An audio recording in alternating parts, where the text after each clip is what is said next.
Hey everyone, it's Types, and today I'm going to be looking at the new set, which is Raging Surf, which is I believe the Japanese set, which will be incorporated into our Paradox Rift set, which is in November, which is actually well, it's not that soon, but it's because of the fact that we have a set coming in September, it won't feel like that long.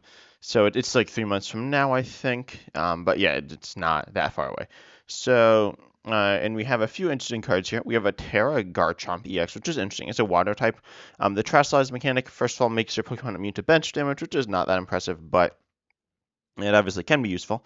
And then possibly, more importantly, now it changes your type. It changes your weakness and your type that you hit for, and possibly your resistance as well. And then at the same time, it also keeps your original attack cost. So in this case, Garchomp still attacks for fighting energy.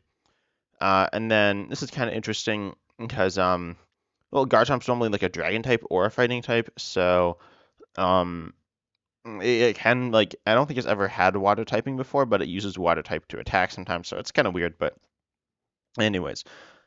So we have a water type Garchomp, which its first attack here is actually very good. Hydrolander, 160, attach up to 3 fighting energy from your disco pile to your bench Pokemon any way you like. This is really good because obviously you hit a solid chunk of damage. 160 is enough to one-shot water weak Pokemon, which aren't that common, but they exist. And then it's only 1 energy, which is really cheap, and you accelerate a bunch as well. Then you have the second, so obviously that could be good with any type of fighting Pokemon that needs a bunch of energy. Something like any of the Urshifus could be a decent combo.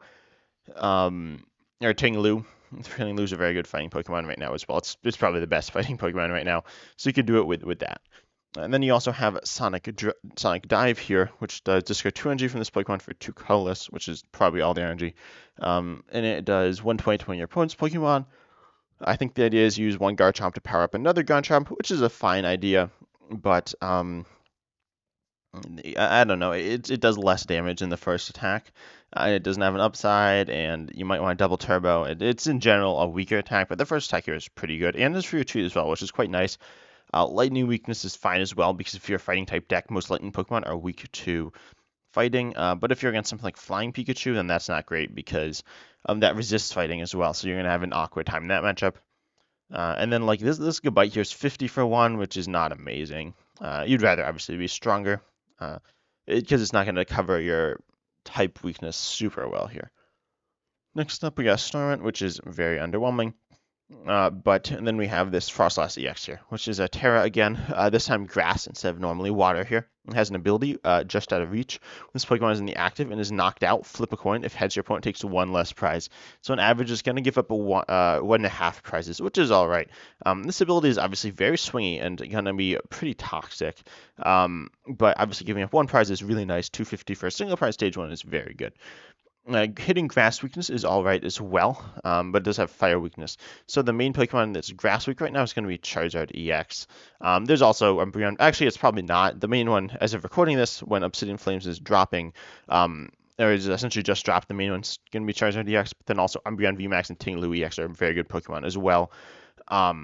And they're both grass weak. But then Frostlass EX here hits them for weakness, which is nice, and does 140 for 2 waters. Keep in mind you can't accelerate water exclusive things to this. Something like Palkia V-Star can't accelerate to Frostlass, but can accelerate to Snorunt, which is nice. I mean, you can get the energy on, you just need to do it before you evolve, but you can do stuff like Excalibur or even Raihan to this Pokemon if you want.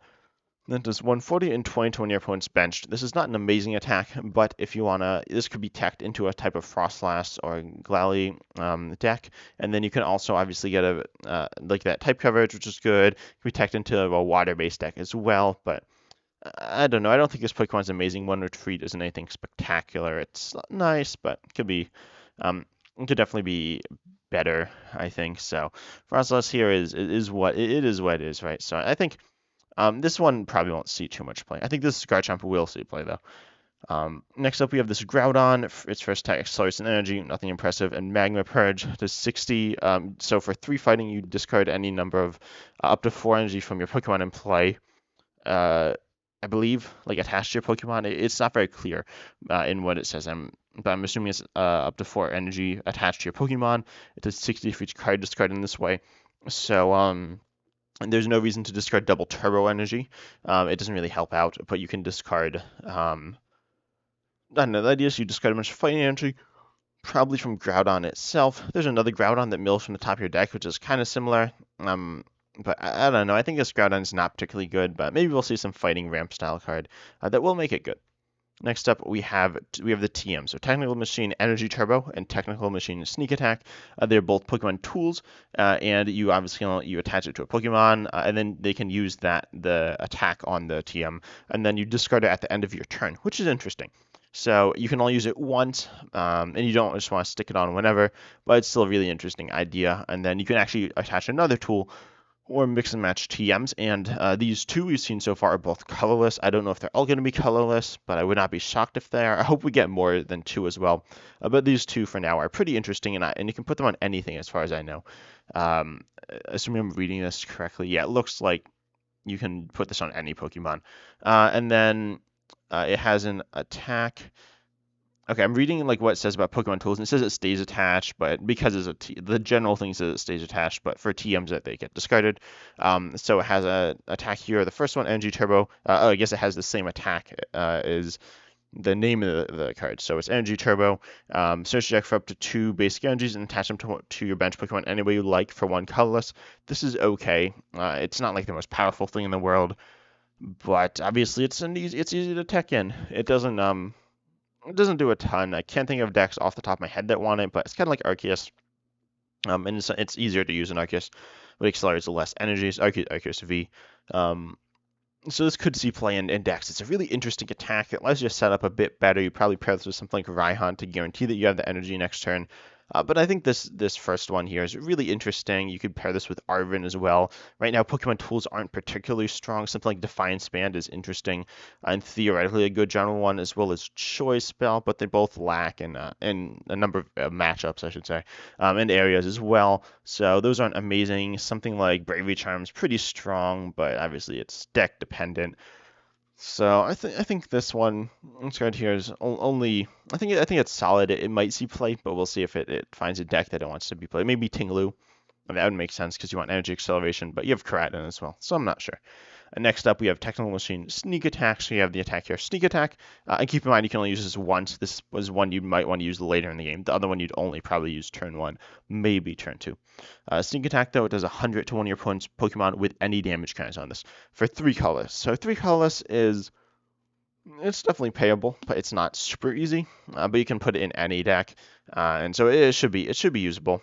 And that is 100 to one of your opponent's Pokemon when they damage on it, which is interesting. This is a pretty decent snipe attack, but it's not super strong either. I think it could see play.